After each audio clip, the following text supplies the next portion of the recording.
大家好，欢迎收看今天的面具人。今天是2021年的3月28号，星期日。好，咱们今天的节目要讲的内容比较广啊，会从国内讲到国外。那面具人也想讲讲中国最近又是反制国外了，又是国内收电动车了，又是不让二手房买卖了，又是搞公租房了，又是弄数字人民币了，他究竟想要干什么？那面具人也会在今天的节目中对中国的未来的发展做一些预测。那这个预测以及中国的未来，不管你是挺共的还是反共的，都可以看一看。面具人我个人尽量做到相对客观。好，先给大家说一个花边新闻啊，大家看这两张照片啊。这个照片是 ABC 从猫神的前夫那里找到的猫神和他所谓的女儿圆圆的合影。ABC 说这个照片里面的女人就是猫神整容前，这个女的就是猫神本人。我当时得到这个消息的时候，我还挺震惊的，不敢相信。可是呢，等我仔细看了看这个照片里面的女的，我发现啊，这个女的她的脸型、额头、嘴唇、鼻子，确实有点像猫神，让我不得不感叹现在的科技水平呀。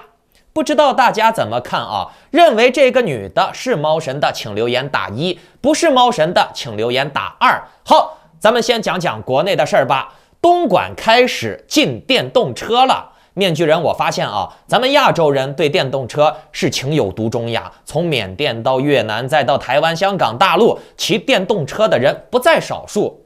台湾人呢，状况好很多。政府不怎么管电动车的事儿，可是呢，中国大陆就惨了。共产党发了一篇这样的新闻啊，不但是新闻啊，其实呢，共产党已经开始大量没收电动车了，这可不是开玩笑的啊，真的是开始大批量的没收了。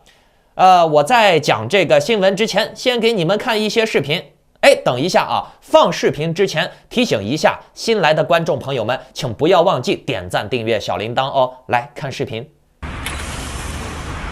太良門口開隻西間股喎，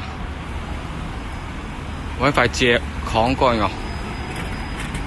太良橋嗰度，太良門口西間股。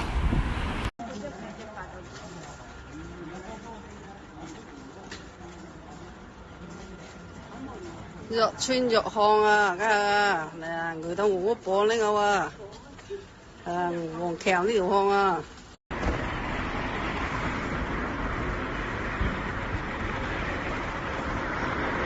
我可以2个人的电瓶，不是那个意思。2年。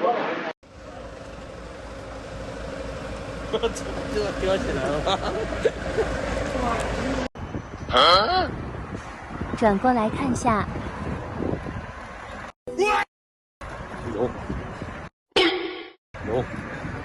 有，还好，骑个单车，呼呼。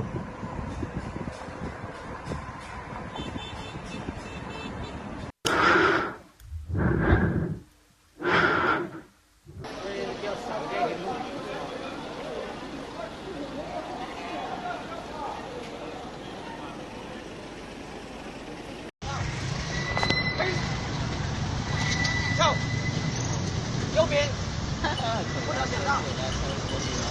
右边，向右，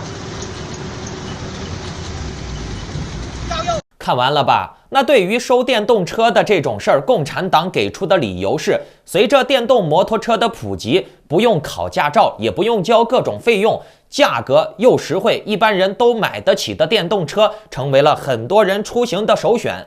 如今对电动摩托车还没有明确的规章制度，各种电摩车车主也无视交通规则，没有交警的路口，各种电摩车都是到处乱窜，不戴头盔，闯红灯，骑行在机动车道上，各种无视交通规则成为了常态。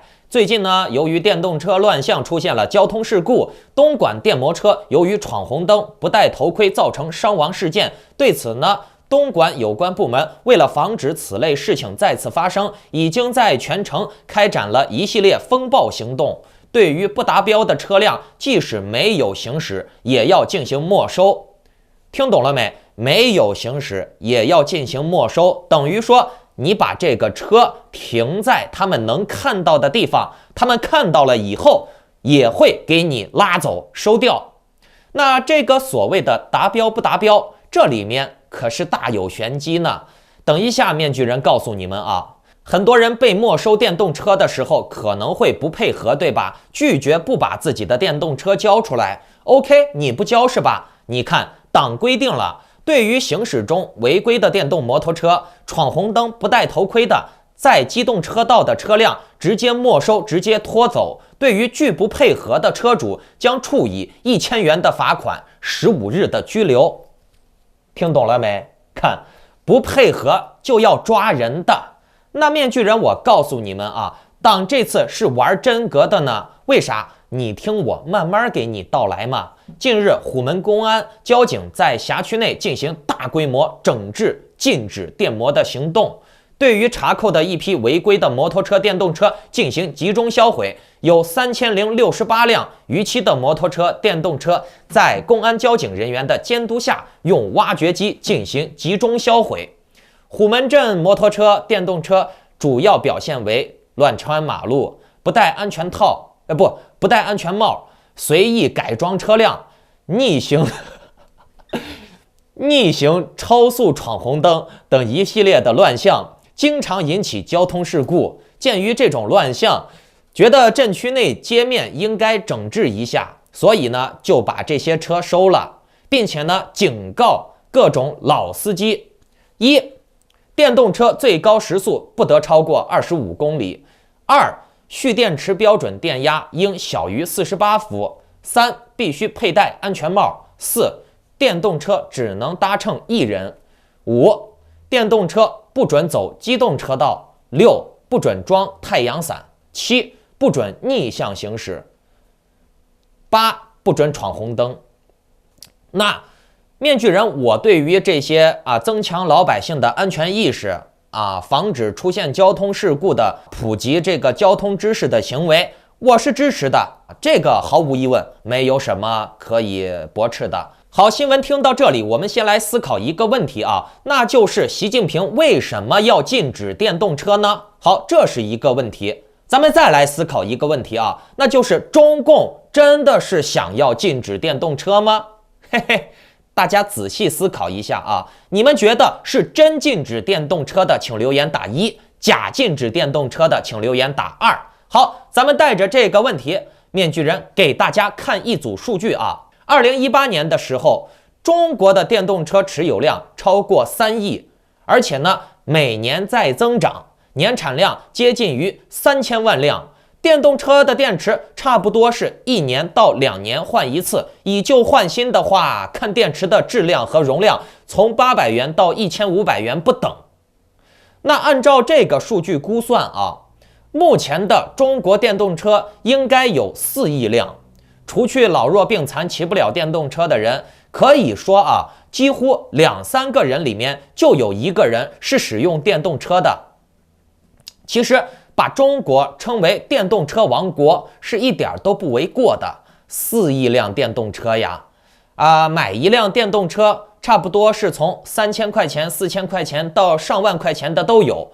面具人，我讲到这儿，在座的各位应该是有点眉目了吧？4亿辆电动车呀，每年都要换电池呀，一辆电动车可值不少钱呢，对不对？大家再来看这张图看好了这个就是官方发布的电动车的标准，车速要达到15公里1小时，发出提示音，最高车速小于等于25公里1小时，整车质量小于等于55千克，车体宽度小于等于0.45米，安座长度小于等于0.35米，蓄电池标准标额电压为小于等于48伏，电动机额定功率小于等于400瓦，必须有脚踏骑行功能，前后轮中心距离小于等于1.25米。看到没？感觉一下这个标准怎么样？看到了这个标准以后，你们有何感想？面具人我就在想啊，这么精细的标准是不可能达到的嘛，除非是定制的。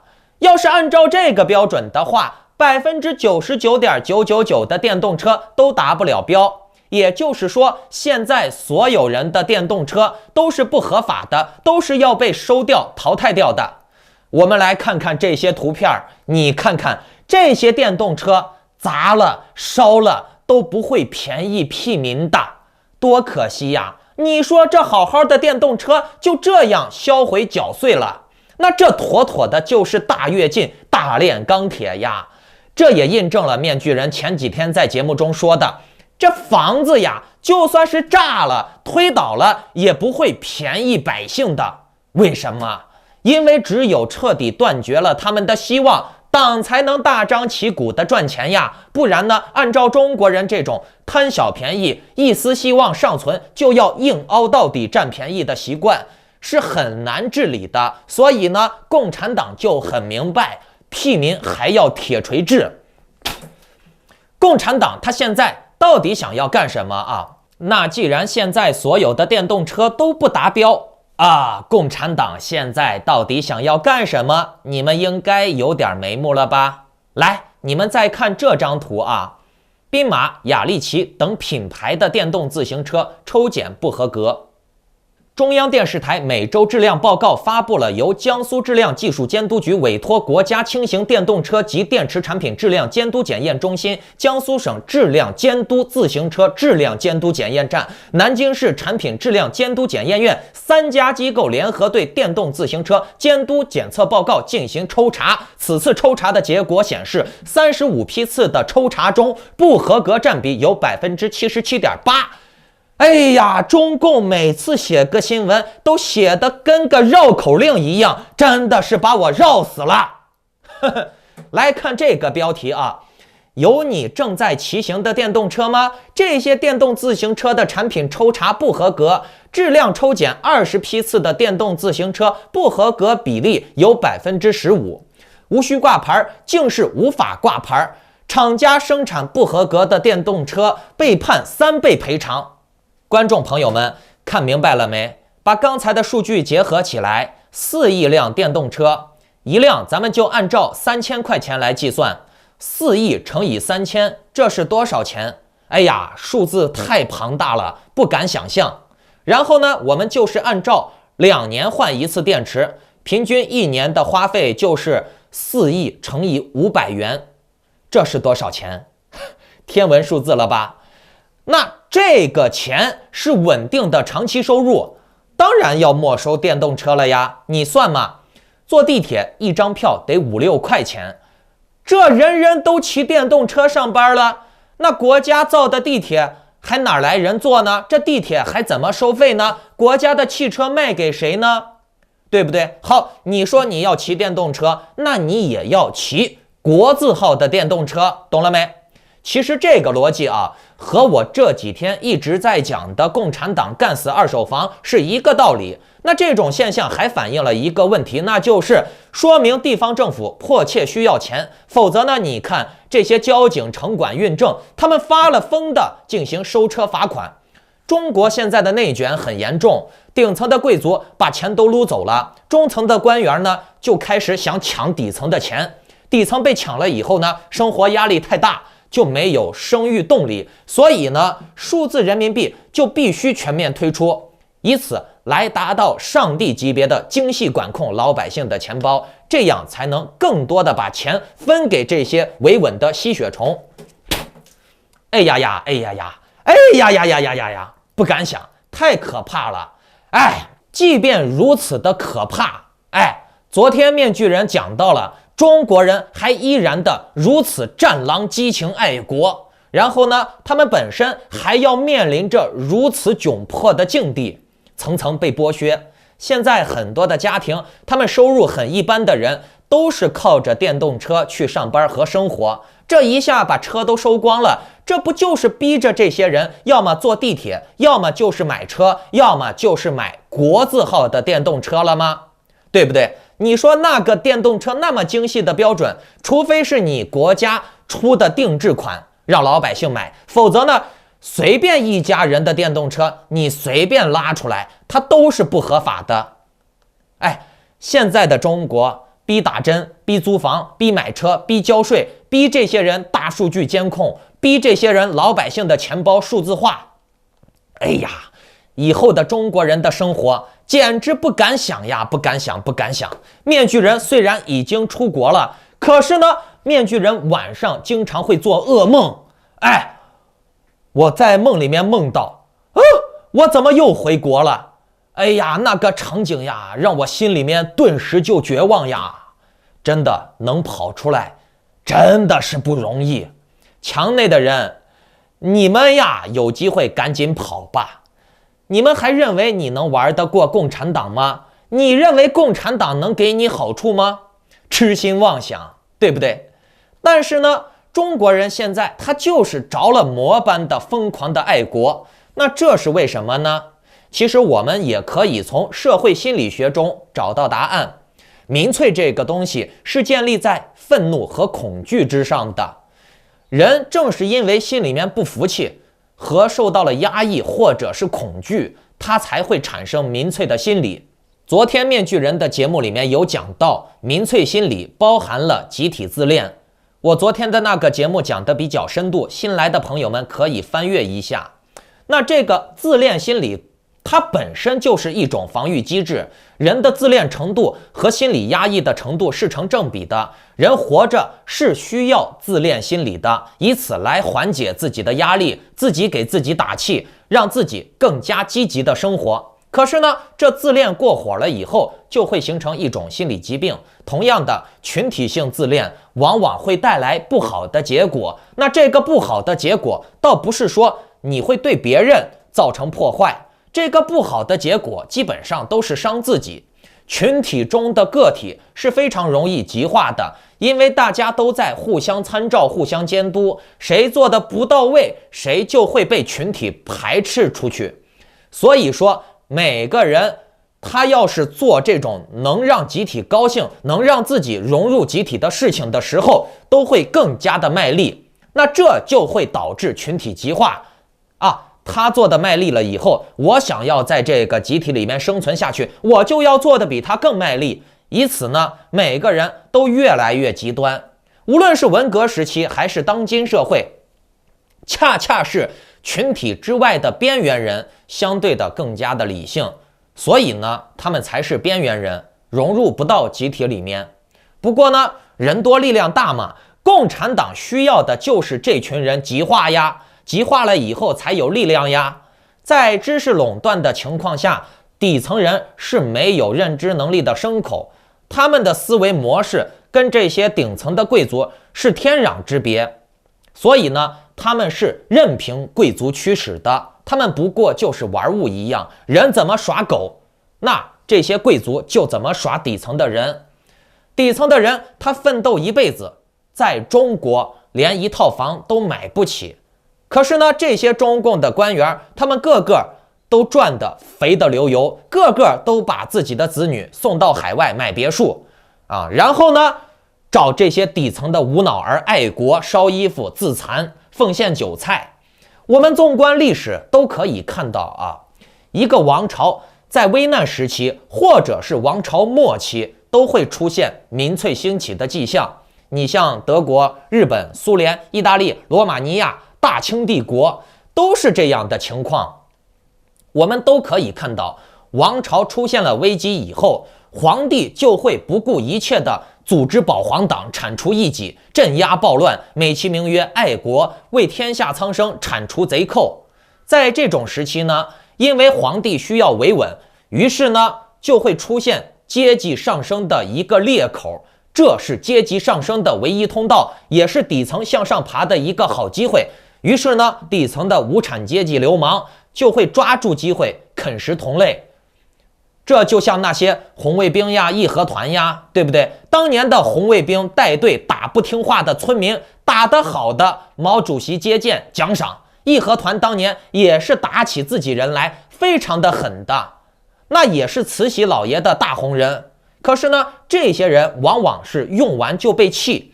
现在的战狼粉红，甚至是那些辅警呀、城管呀和义和团呀、这个红卫兵呀是一样的，他们也是专门欺负自己人、害自己人的，因为他们伤不到洋人，洋人离他10万8千里呢，对不对？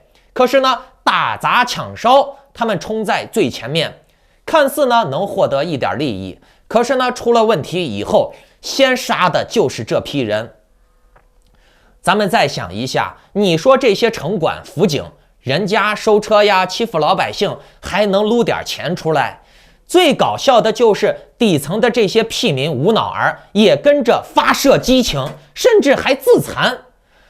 咱们看啊，从拿破仑3世到列宁，再到希特勒和川普、习近平，我们都可以看到，一个国家、民族、政治在受到压力的时候，或者是处于转型期的时候，就会诞生出擅长玩民粹的领袖。这些领袖的国家虽然都不一样，其实呢，这类运动都是一样的，因为他们的参与者与支持者都是一路人，就是认为自己本来是一个体面的阶层，但却过着一种不愉快、不体面生活的人。这些人普遍自卑，平时呢，他们并不敢和周围的人斗争，但是呢，生活压力又过大，他们又没有排遣、消遣自己情绪的途径和能力，所以呢，他们就会阶段性的喷发。比如呢，这次的 H&M 战狼小粉红，还有呢，香港歧视大陆客人的人，台湾呢，它也出现了一些社会问题。可是呢，很多的台湾人把这些问题全部归咎于所有的大陆人，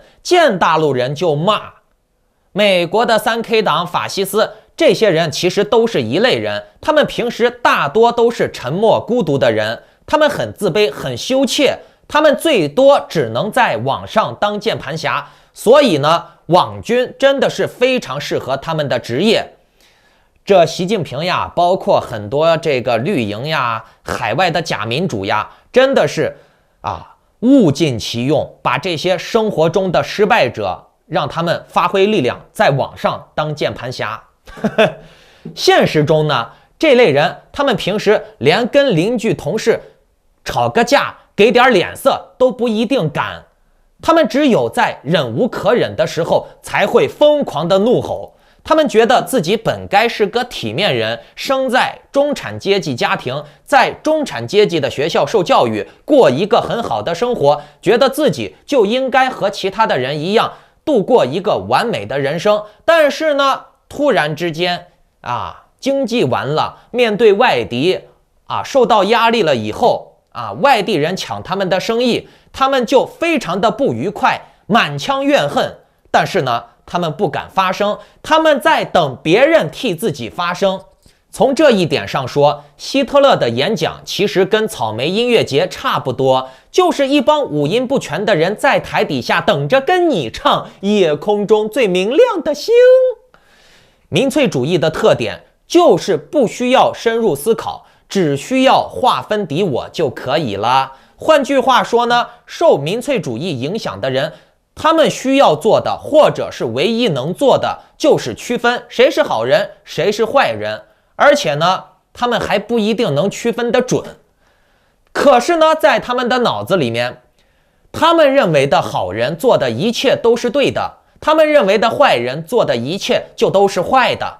这就是他们眼中的世界，一切都如此的简单。观众朋友们，试问这样的无脑儿，哪个统治者能不爱呢？习近平能不爱？川普能不爱？拜登能不爱？还是金正恩、蔡英文能不爱？是个统治者都希望自己的这个底下的子民听自己的话。你不要说什么民主独裁了，民主独裁它也是需要民意的呀，对不对？它没有民意，不管是民主独裁都玩不起来，对不对？那如果底下的老百姓好哄骗了，不管民主还是独裁，他自己的位子就很稳呀，无非就是4年、8年、10年。习近平今年是第3个任期，对吧？习近平能骗下去，他就能当4个任期、5个任期，当到棺材里吗？如果说他骗不住14亿个百姓了，那共产党的基业就完了，对不对？无论在哪个国家，把底层的傻子骗住是最重要的。如果说骗不住，那咱们就修改教科书，制造傻子。现在中国的民粹兴起也是一样的，中国人越是民粹，越是发泄，这也就越代表了中国的社会问题的严重，老百姓内心的压抑，懦弱的底层无脑儿在变多，无脑儿就需要铁拳皮鞭来治。习近平现在正面临着争霸世界的关键时期，所以呢，在面临外部压力的时候，他就需要强调外国威胁论。那这种外国威胁论面临危险的时候，会直接发挥人类遇到危险就扎堆的生物本性，会直接发挥人类遇到危险就团结的生物本性。所以呢，习近平就需要不停地制造外敌，让中国人更加的团结，劲儿往一处使，并且呢，他要不停地利用这种恐惧和引导人民的怒火。底层受了压力以后，肯定会有反弹呀，肯定会有怒火呀。那这个怒火，它不宣泄到 HM 呀、阿迪耐克、美帝国、台湾人的头上，那习近平很有可能就会玩火自焚，人民的怒火就会宣泄到他的头上，对不对？其实台湾也是一样的呀，台湾自己的经济搞不好，主要应该先从自身找原因，外界的因素都是次要因素，懂了没？可是呢，台湾现在搞得有点颠倒了，他把外界的因素归咎于主要因素，自己的实力不放在第一位。那你觉得这是不是本末倒置了？可是呢，台湾人他把怒火撒到大陆人头上了以后，他就不会把这个怒火撒到自己的政党头上了呀，他就不会正视自己的问题了呀。那这样子做的话，一个人有问题，他只想改变外界因素啊，可是呢，他又不一定有能力去改变，并且呢，条条大路通罗马。你说台湾是一个国家，你只把眼界盯到中国，那你不去开展新的市场，而且呢，你也不改善自己的错误，你觉得这样做是害中国呢，还是害自己呢？对不对？引导民粹，发泄怒火，这种玩法呢，也是很多领导人要会的基本功。台湾、美国都是一样的，包括中国共产党。老百姓嘛，发泄一下就完了，有的是办法治他们，等需要的时候再让他们发泄一次。中国的未来的走向呢，一定是这种高度的自成一体的，它会减少对外部的依赖。我们就对比中美两国，中国的智囊很精确地发现了美国的一个弱点，就是制造业薄弱，劳动成本高，人民生活水平还行，但是呢，这样的话，总体国力就会增长缓慢。在老百姓对政府毫无抵抗能力的前提下，政府有高科技武器、大数据监控，那美国现在的一切什么自由民主，在中国共产党的眼里就都是缺点。中国共产党他通过这次疫情啊，就发现了美国，你看要什么低端制造业呀、劳动业呀，没有啊，这个口罩呀、护肤呀，没有，很容易被别人抓住自己的命脉，对不对？而中国共产党他也发现了自己的农业不行，所以呢，你看他号召这些大学生种地啊，上山下乡，对不对？共产党想要争霸世界，他一定是要做到啊，尽量能没有缺点。你说他有缺点没有？可是呢，他的缺点就是中国人嘛，中国人现在很爱共产党，被洗脑了，对不对？只要共产党他能把中国人死死的镇压住啊，短时间内共产党还是有力量的，长期呢不好说。长期中国的人可能受的这个压力太大了以后，他的生育率会降低，生育率降低了以后，那共产党的力量就会减少。可是呢，共产党会抓紧在这个时间段内去尽量的扩张啊，也增大自己的影响力。那这样的话也能弥补他人口减少的劣势。同时呢，你看共产党还大量的引进什么非洲移民，对吧？那这也是为了弥补它的人口缺失。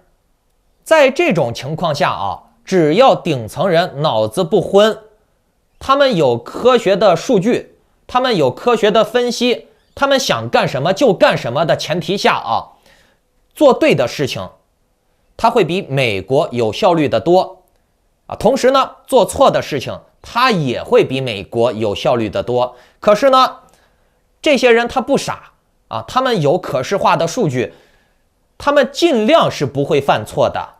但是呢，美国就有一个问题，就是多党制，做对的事情的时候很难做，做错的事情的时候，因为有民粹这个因素，懂了没？所以呢，你看美国的前4年，又是断交了，又是出卖中东了啊，又是这个殴打盟友了，这个是错的事情吧？可是呢，做的就如此的快，就是因为民粹，懂了没？顶层的统治者他们聪明，他们有眼界，但是呢，你并不能代表底层的渔民他就有这么高的眼界。而中国的底层渔民他只用负责干活生产就行了，政治他参与不进去。所以呢，中国底层怎么想，对顶层的精英没有影响。可是呢，美国这边就不一样，底层的渔民很容易左右国家的走向。那底层的渔民他万一走错了呢？底层的渔民他走错的概率是比顶层的精英要走错的概率高得多得多的，懂了没？所以呢，民粹治国有好有坏。那美国的什么自由民主，自然在中国共产党眼里面就是缺点。中国共产党他自称集中力量办大事嘛。昨天阿猫说到了中共要串联什么一带一路呀，搞他的洲际高铁呀，咱们继续把脑洞打开啊。我想了一下，这样做确实对中共有很大的前景。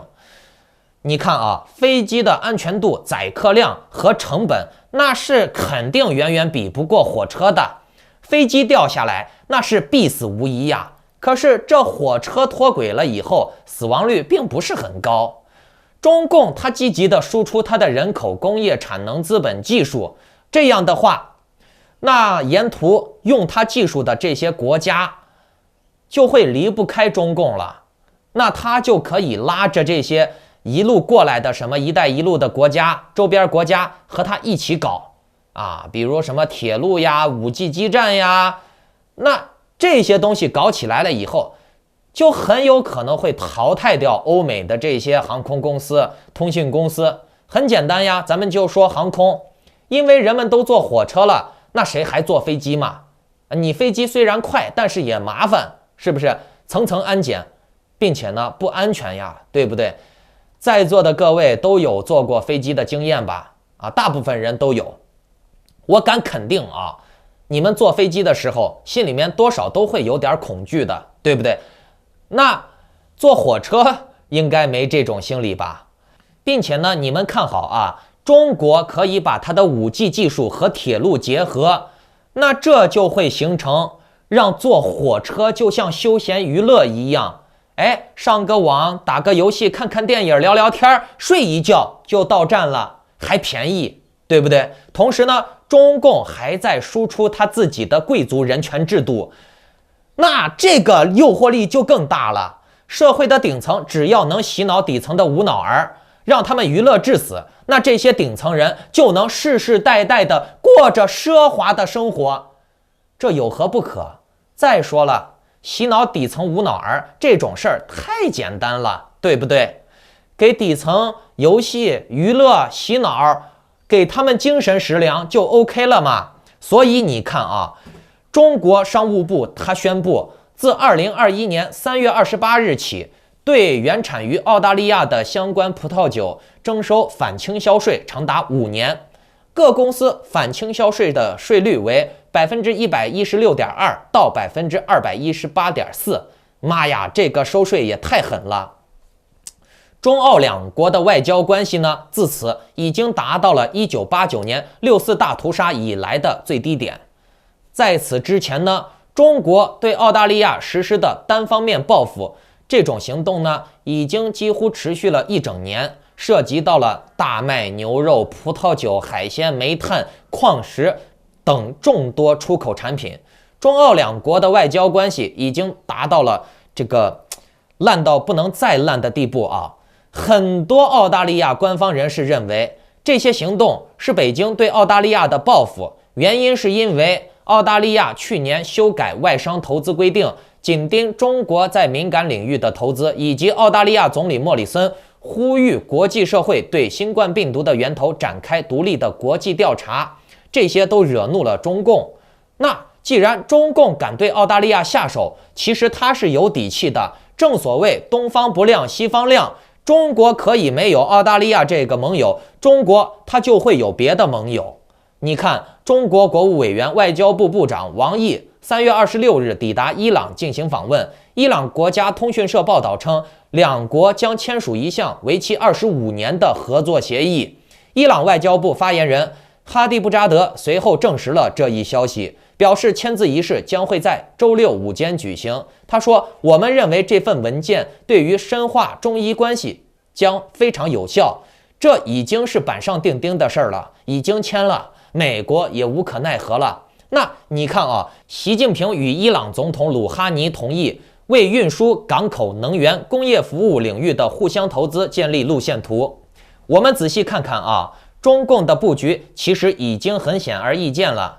中东有伊朗，东亚有朝鲜，美洲有委内瑞拉、古巴，东盟有缅甸、泰国、斯里兰卡、巴基斯坦，一大堆的。而且呢，这里面呢还有几个国家是有核武器的。中共现在的盟友，他的基本盘稳得很呀，美国一个都收拾不了。而且大家仔细观察啊，中共从军事上背叛盟友的事迹还是算比较少的，几乎是没有。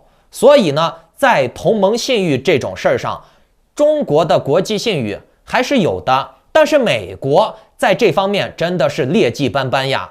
尤其是最近的川普对中东的背叛，对欧盟的背叛，可以说让美国的国际信誉跌至谷底了。中共他也就趁虚而入了呀。中国他现在需要做的就是慢慢的稳步向前走。他的这些布局达成了以后，那真的是修改了战后的世界秩序了，甚至把很多国家的人出行的国际旅游的生活方式也给改变了。美国如果再继续走所谓的孤立主义呀、保守主义呀，不去积极的争取的话，它会很快被中共从外部瓦解掉它所有的优势。美国在这几年如果不能够成功的逆转这个局势的话，中共将会很快的从交通、贸易、政治、网络、通信、统治经验等各方各面把这些国家串联起来。到那个时候，世界王者的宝冠毫无疑问就是中共的。面具人说这些话可不是吹牛逼啊，人无远虑，必遭大难。多看看历史吧，历史上小瞧中共的，最后都是被中共阴沟里翻了船的，懂了没？不要天天的意淫你的敌人很弱，诅咒你的敌人很弱，这有啥用吗？磨刀不误砍柴工，打铁还需自身硬你想消灭对手，并不是说靠你诅咒就能成功的，反而呢，你要努力的提升自己的力量，提高自己的强度，你才能碾压他，而不是怨天尤人。不要天天看什么油管上的这些神呀鬼呀的消极主义，什么保守主义，没有保守，保守就是挨打，懂了没？你要积极的迎难而上，迎接挑战。不知道美国他还要自大到什么时候才能彻底看清楚共产党葫芦里面卖的究竟是什么药？那说到这儿可能这个世界关于美国的发展，包括世界的发展，会有另外一条发展路线。你看，今天在哈萨克斯坦最大的城市阿拉木图、首都努尔苏丹以及奥拉尔、西姆肯特和阿克托比等地区都发生了反中国示威。观众朋友们，你们觉得这是好事还是坏事呢？还记得面具人去年就说过全世界都在右转吗？嘿嘿，来继续听啊。这场抗议活动是由2个未注册的反对党，一个是哈萨克斯坦民主党，一个是哈萨克斯坦民主选择党，他们联合发起的。这些群众除了谴责中国虐待穆斯林以外，也抗议中国在中亚的扩张行为。虽然哈萨克宪法保障其公民自由集会的权利，但是法律规定，这个集会需要得到政府初步的许可才能进行集会游行。那这场反中国的示威游行在未经许可的情况下进行举行，已经导致20余人遭到逮捕。嘿嘿，多么熟悉的滋味呀！经历了香港、泰国、缅甸，现在哈萨克斯坦也搞游行，而且呢，政府抓的是本国的游行者。哼，面具人我就预感啊，这个哈萨克斯坦也要全面右转了，学习中共的统治经验了，就像泰国、缅甸一样。哎，美国的民主阵线真的是压力山大呀。说不定这世界的另外一条发展路线就是美国跟不上中共的节奏了，妥协吧。商人也都出卖美国，就像什么马斯克呀、扎克伯格一样呀，对不对？跟中共勾兑，大家一起发财割韭菜。不过这是最坏的情况。面具人，我对目前的美国还是有一定的信心的。那你们有没有信心呢？有信心的请留言打1，没信心的请留言打2。所以说呀，靠谁都靠不住啊！努力提升自己的实力最重要，别一天到晚的神呀鬼呀的。哎，你们昨天听了一期面具人的深度的心理学家庭教育的课程，嘿嘿，觉得有不错的感觉吧？本来昨天的那期节目我是要做成会员节目的，不公开的。那大家以后想要听这些有关的深入的话题，也可以点击订阅旁边的加入按钮，加入咱们的会员。那我最近呢也正在整理材料，做精编的会员节目呢。还有新来的朋友们，不要忘记点击点赞、订阅小铃铛和转发，让更多的人加入我们，一起提高智商。拜拜。